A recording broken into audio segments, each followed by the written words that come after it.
And then, pinupurihan ko po ang ating Panginoon.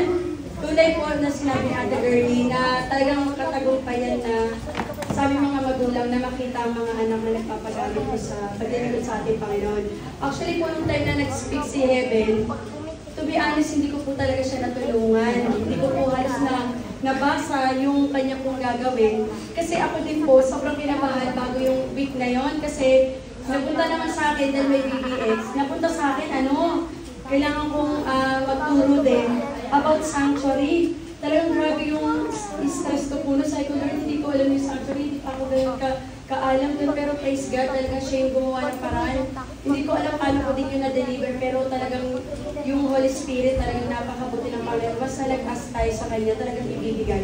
So wala akong chance. Hindi ko alam, ba't hindi ko talaga natutukan sa heaven. Although tinatanong siya, paano kamusta?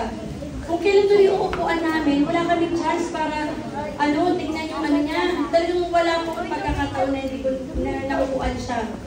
Tapos yung pala si Heaven, nakwento niya sa akin, may gusto niya, parang ginanong rin niya sa sarili niya na, Lord, ikaw na po yung magturo sa akin.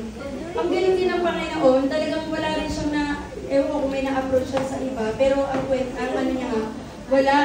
Kumbaga, natapos siya talaga yung pag-deliver niya ng message sa tulong ng Panginoon. Talagang yung Panginoon na nag-guide sa kanya po, talaga mga kapatid. At alam niyo ba, during nung nag-speak si Heaven, although lahat po ng mga kabataan, sobrang nag-abilak talaga po na lahat nagpapagamit. Totoo po yun, nakaka-bless po yung mga kabataan ng Masinaw na talagang nagpupursige para po sa gawain. At sino tayo matatanda na parang hindi gumalaw?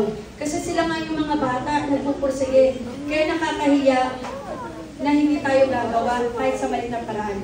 Alam niyo ba mga kapatid, tunay po na yung kahit yung Holy